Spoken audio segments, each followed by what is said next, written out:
Merhaba arkadaşlar, kanalıma hoş geldiniz. Ben İknur Dökmen. Şimdiden videomu izlediğiniz için hepinize teşekkür ederim. YouTube kanalıma abone olmayı unutmayın. Videolarımı beğenip paylaşabilirsiniz. Ayrıca videolarımdan anında haberdar olmak için zile basıp bildirimleri açmayı unutmayın. Bir dahaki videoda görüşmek üzere. Sevgiyle kalın, hoşça kalın. Bugün sizlere ve yeni başlayanlara düz herringbone dikiş tekniğini detaylı olarak anlatmak istiyorum. Herringbone dikiş tekniğine birden farklı yöntemle başlanabilir. Başladıktan sonra nasıl örmeye devam ederiz? İp bittikten sonra nasıl yeni ip eklenir? Bugün konu olarak bunları anlatmak istiyorum. Düz herringbone dikiş ne diye sorarsanız Türkçe karşılığı balık sırtı ya da hasır örgü.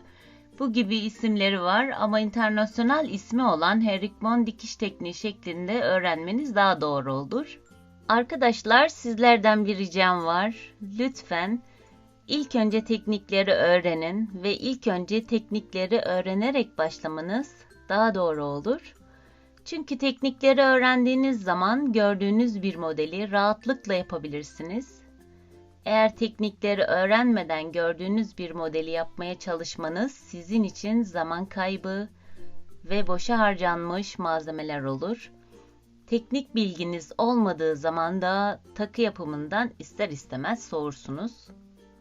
Herringbone tekniği gerçekten zengin bir teknik ve çok çeşitleri var. Burada gördüğünüz gibi size sadece birkaçını örnek olarak göstereyim. İlerleyen zamanlarda herringbone dikişini farklı modellerde de anlatmaya çalışacağım. Eski videolarıma ulaşmak isterseniz sağ üst köşede çıkan linklerden ya da dikiş teknikleri playlistlerinden ulaşabilirsiniz. Bu düz herringbone tekniğiyle yapılmış. Sadece kapama kısmında kristal eklenmiş. Güzel bir bilezik haline gelebiliyor. Bunlar da herringbone tekniğiyle ama biraz daha farklı ve kristaller kullanılarak yapılmış. Bunun da kanalında videosu mevcut. Yalnız sesli çekim değil. Ama sesli çekim isterseniz, istek olursa ilerleyen zamanlarda yapabilirim. Bu da herringbone tekniğiyle yapılmış bir bileklik. Şimdi yapım aşamasına geçebiliriz. Malzemeleri size önce göstermek istiyorum. 0-11 numara düzgün kesimli boncuk kullanıyorum. İsterseniz yuvarlak kesimli, isterseniz silindir kesimli kullanabilirsiniz. Makas gerekli, iğne gerekli. İp olarak ne tavsiye etmemi isterseniz her türlü ipimiz var. Beydolan markasından da kullanabilirsiniz. Bu gerçekten çok sağlamdır. Ama tabi buna herkes ulaşamayabilir. Naibond markasının ipi var. Miyuki markasının ipi var. Bir de yine Miyuki ipine yakın olarak ipimiz var. Misinaların numarasını sorarsanız 016, 018 ve 020 olarak çeşitleri var. Bunları kullanabilirsiniz. Tabi bunların sağlam olanını tercih etmenizi tavsiye ederim. Herringbone tekniğinde boncukların sayısı her zaman çift olacak. Şimdi 4 tane boncuk aldım. Ve ipin sonuna kadar indiriyorum boncukları. Belirtmek istediğim daha bir şey var. Siz ipi en altta 20 santim kadar bırakın. Ben şimdi örnek olacağı için biraz daha kısa bıraksam da olur. Bir de ipi koyu renkli seçtim. Video kaydında daha net görünebilmesi için sizlere. Boncukları indirdikten sonra en alttan giriyorum. 2 tane boncuktan sadece en alttan 2 tane boncuktan bu şekilde çıkıyorum.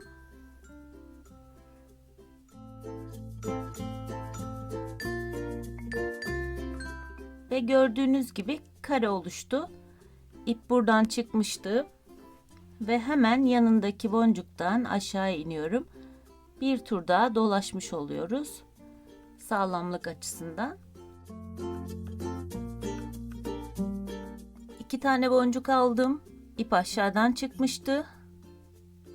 Hemen karşısından, yani yukarıdan aşağıya iniyorum.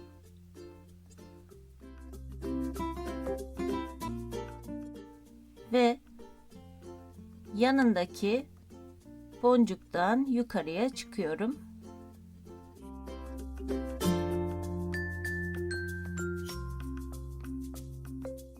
Tekrar 2 boncuk aldım. İp buradan çıkmıştı. Hemen aşağıdaki, yani karşısındaki yerden geri yukarıya çıkacağım.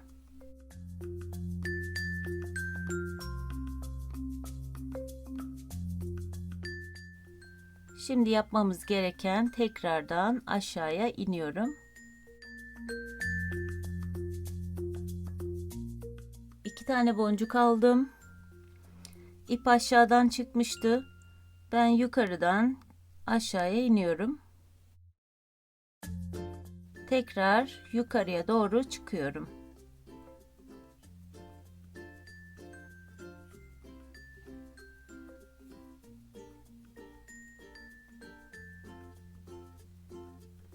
İki tane boncuk aldım. İp yukarıdan çıkmıştı. Aşağıdan yukarıya doğru çıkıyorum.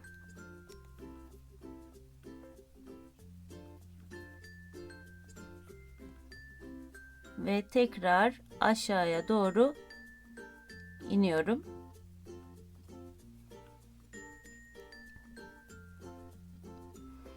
Burada yapmamız gereken, ipi yukarıya almamız gerekiyor. Tersten bu şekilde de örebilirsiniz ama sonunda ip var. O yüzden boncukların arasından yukarıya çıkacağım. İp buradan çıktı. Hemen yanındaki boncuktan bir tane yukarıya çıkıyorum.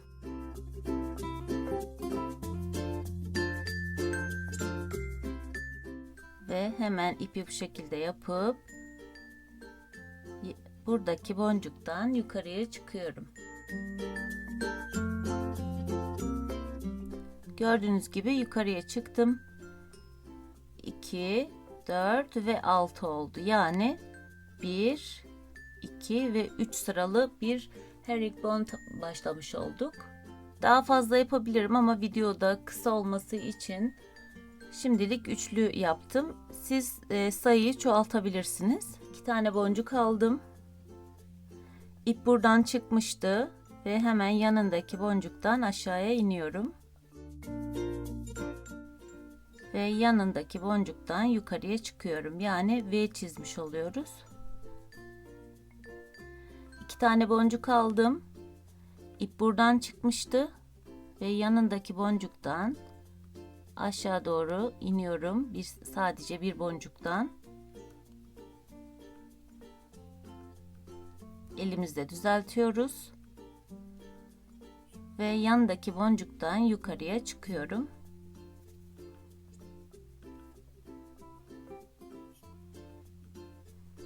İki tane boncuk aldım. Şimdi son sıraya geldik. İp buradan çıkmıştı. Hemen yanındaki boncuktan aşağıya iniyorum. Ve çeviriyorum. Tabii boncukları düzeltiyoruz. Şimdi çevirdikten sonra yanındaki boncuktan bir tane boncuk sadece yukarı çıkıyorum.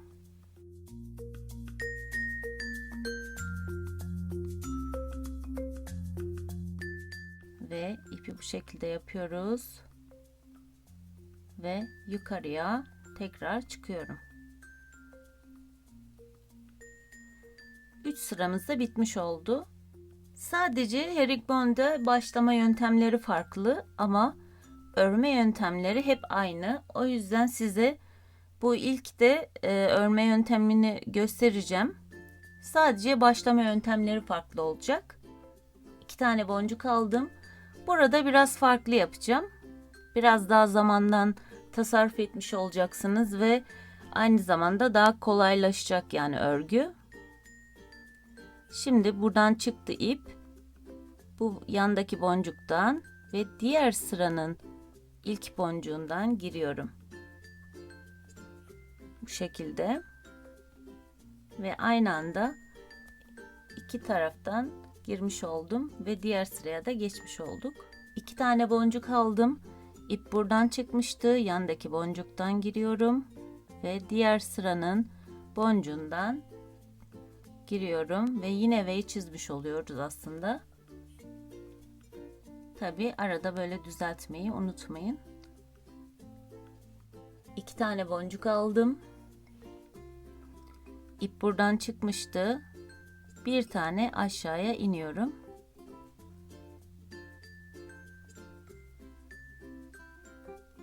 Çeviriyorum. Şimdi ip yanda. Yukarıya çıkmamız için biraz daha farklı bir yöntem göstereceğim size. Yani boncukların arasından dolaşmayacağız. Şuradan aradan giriyorum. Gördüğünüz gibi böyle iğnemiz oynuyor arada. Ve oradan düğüm atmış olacağız aslında ve ip de gizlenmiş olacak. Halka oluştu ve halkanın içinden giriyorum. Çektiğim zaman gizli bir düğüm oluşacak orada. Şimdi size göstermek için tabii ki yavaş yapıyorum. Ve gayet kolay. Gördüğünüz gibi hiç de görünmedi. Yukarıya doğru direkt çıkıyorum boncukların arasından.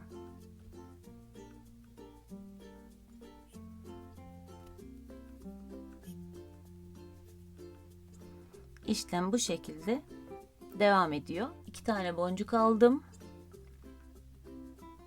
İp buradan çıkmıştı. Yandaki boncuktan ve diğer sıranın boncuğundan giriyorum.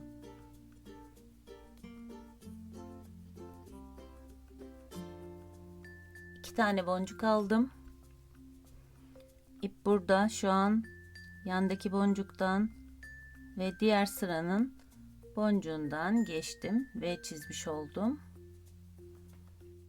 2 tane boncuk aldım. Yandaki boncuktan bir tane iniyorum ve çeviriyorum. Tekrar burada yapmamız gereken şu aradan iğnemi girdiriyorum. Halka oluşuyor ve halkanın içinden geçiyorum. Gizli bir düğüm oluştu. Ve buradan yukarıya çıkıyorum.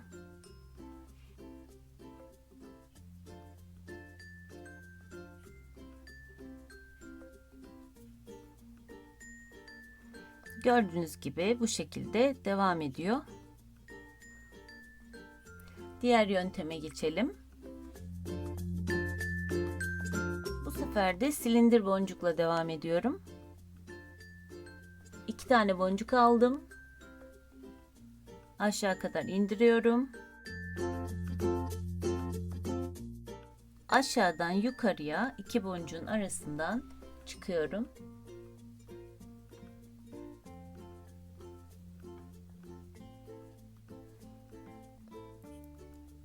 Bu şekilde oldu. Ve boncukların içinden bir tur daha dolaşıyorum.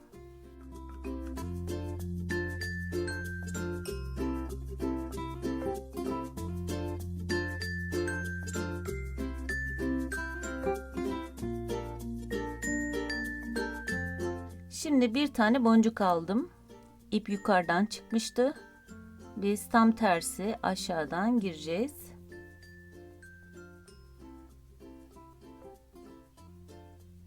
Ve yukarıdan aşağıya iniyorum. İsterseniz birer tur daha dönebilirsiniz içinde.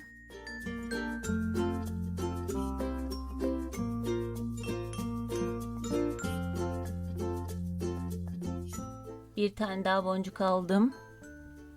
İp aşağıda şu an. Yukarıdan giriyorum.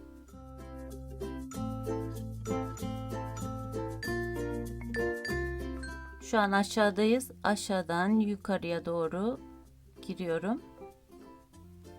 İçinde bir tur daha dolaştıracağım ipi.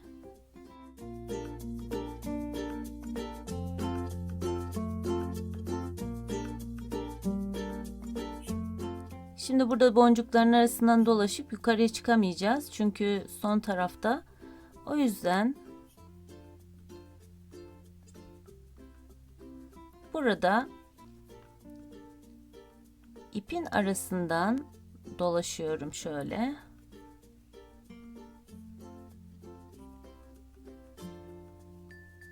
Ve bir tane de şöyle düğüm atıyorum. En altta olacağı için bu gözükmeyecek. Ve buradan hemen direkt yukarıya çıkıyorum.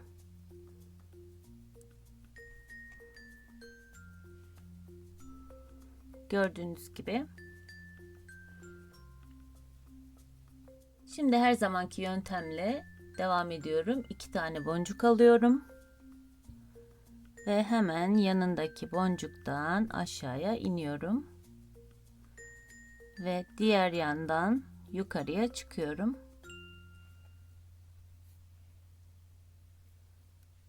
Tekrar 2 tane boncuk aldım. İp şu an burada ve yanındaki boncuktan aşağıya iniyorum.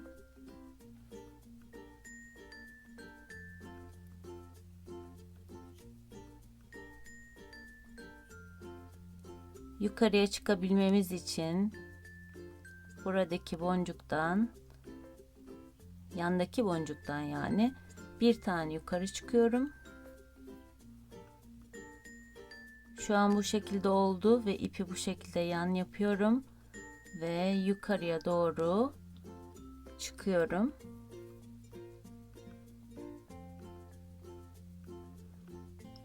Örmeye bir önceki gösterdiğim gibi, yani ilk gösterdiğim gibi devam edebiliriz.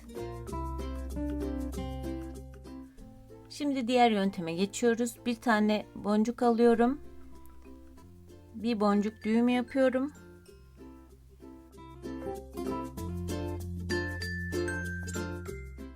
Boncuğun arasından geçerek ipi sıkılıyoruz burada kaymasın diye boncuk. Bu şekilde oldu. Tabi çeşitli böyle boncukların düşmemesi için yaylar var. Bunların büyüklü küçüklü olanları var. Onlardan da alıp kullanabilirsiniz. İpi araya sıkıştırıyoruz boncuk koymadan. Bu şekilde kapanıyor ve kesinlikle kaymıyor. Şimdi ipime 8 tane boncuk aldım. İsterseniz bu sayıyı çoğaltabilirsiniz.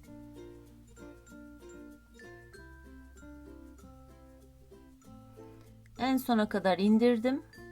En sondaki boncuğu kesinlikle saymıyoruz. Şimdi başka bir boncuk almıyorum. İpi bu şekilde tutuyorum. Buradan 4 tane sayıyorum. 2 ve 4. Dördüncüden, yani şu 2 tanesinden aşağıya iniyorum.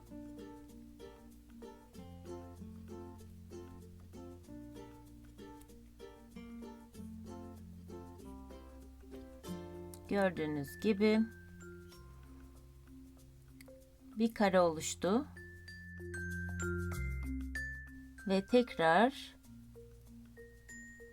bu boncuklar hariç yukarıdan 2 tane boncuk sayıyorum.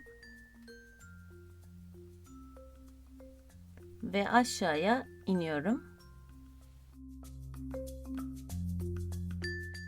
Çektiğimizde yine kapanıyor.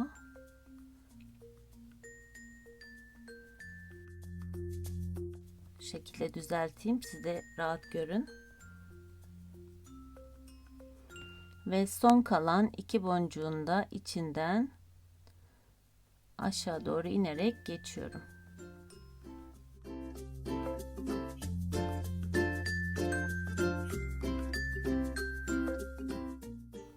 Elinizle bu şekilde düzeltmeniz lazım. Aslında bu yöntem en kolayı. Şimdiden ilk 2 sıramızı yapmış olduk. Direkt aşağıya inebiliyoruz boncuk alıp.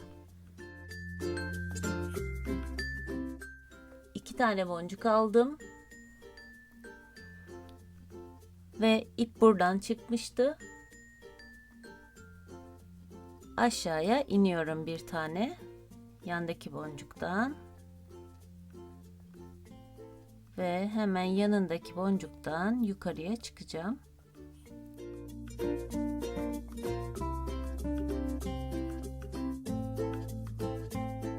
Tekrar 2 tane boncuk aldım. İp buradan çıkmıştı. Aşağıya iniyorum. Çeviriyorum.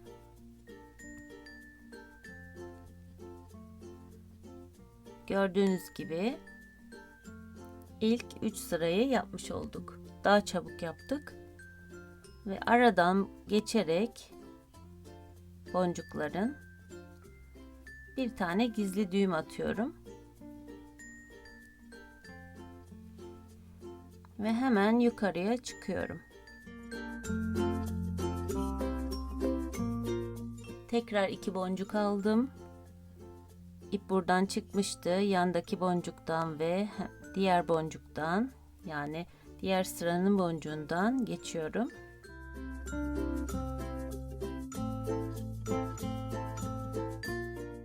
İki tane boncuk aldım.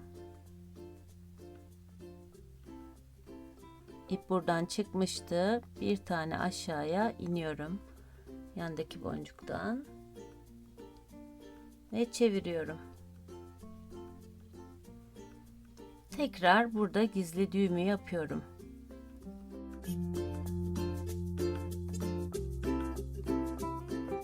Ve hemen yukarı çıkıyorum.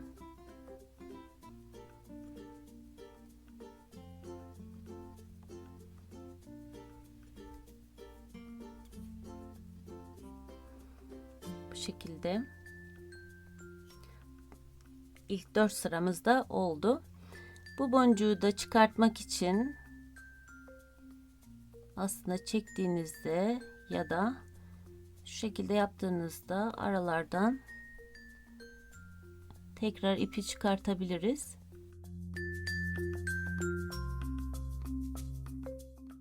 Bu şekilde çıktı.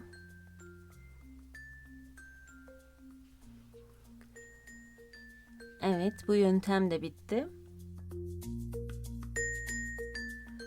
Şimdi size misina ile göstermeye çalışacağım. Tabi videoda ne kadar görünür bilemiyorum.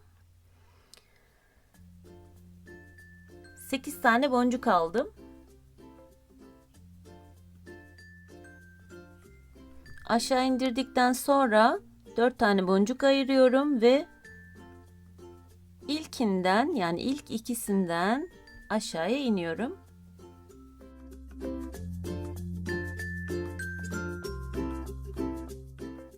Ayırdığımız 2 boncuktan aşağıya iniyorum.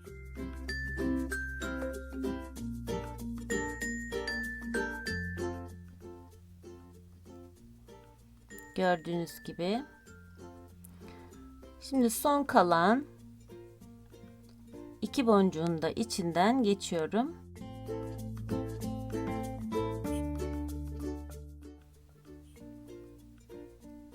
Umarım net görünüyordur.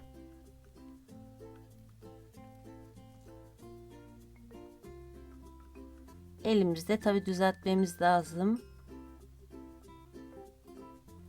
Yani videoda belki zor gibi gelebilir ama gerçekten gayet kolay bir yöntem. İlk 2 sırayı kolaylıkla yapıyoruz. Tekrar 2 boncuk aldım. İp şu an burada yukarıda. Umarım görünüyordur. Ve hemen yandaki boncuktan bir tane aşağıya iniyorum.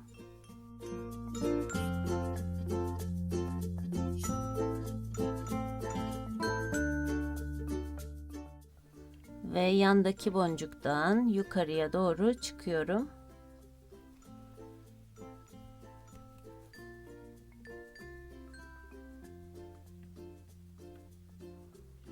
Tekrar 2 tane boncuk aldım.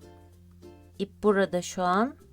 Yandaki boncuktan bir tane aşağıya iniyorum ve çeviriyorum. Burada ipte yaptığımız gibi değil de direkt şu an bu boncuktayız. Direkt yukarıya çıkıyorum. Misinayla tabii ki biraz daha kolay oluyor. Ama sağlamlığı tartışılır tabii ki. Gördüğünüz gibi tabii misinada görünmüyor. Umarım belli oluyordur videoda. Bu şekilde devam edebiliriz. 2 tane boncuk alıyorum. İp şu an burada.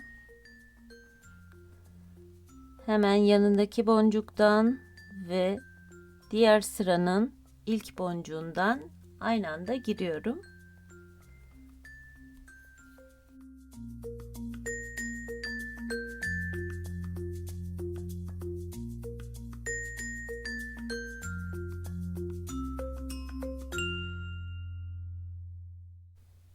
Burada direkt yukarıya çıkıyorum.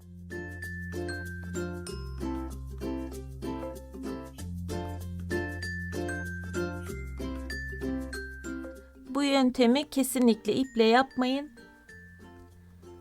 Çünkü iple yaptığınız zaman burada yanlarda ip görünecektir. Kirli bir görüntü oluşacaktır. Bu şekilde yapmanız sadece misinayla olabilir.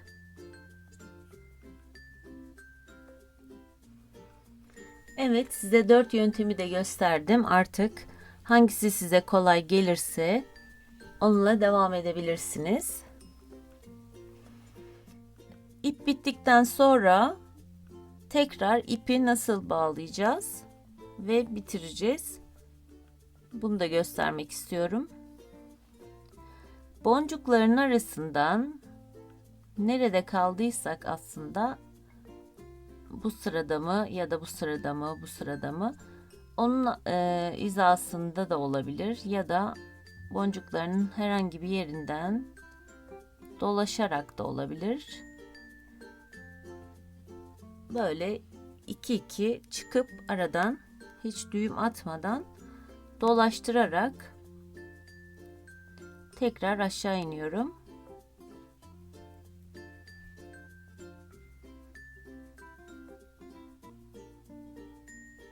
Zaten yavaş yavaş ip kilitlenecektir ve tekrar yukarı çıkıyorum. Bu sefer de 3 tane çıktım.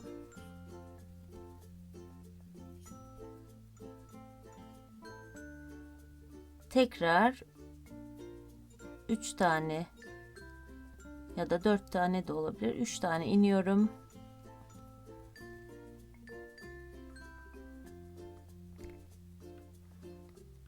Gördüğünüz gibi ip buradaydı ve ipi kitlemiş olduk. Bu şekilde bir düğüm gibi oluyor yani. Ve başlamak istediğiniz yöne doğru ilerleyebilirsiniz. İpi de nasıl bitirebiliriz diye sorarsanız aynı bu şekilde iplerin arasından dolaştıktan sonra herhangi bir yerde tam dibinden ipi keseceksiniz. Gördüğünüz gibi belli olmuyor. Burada kesmiştim.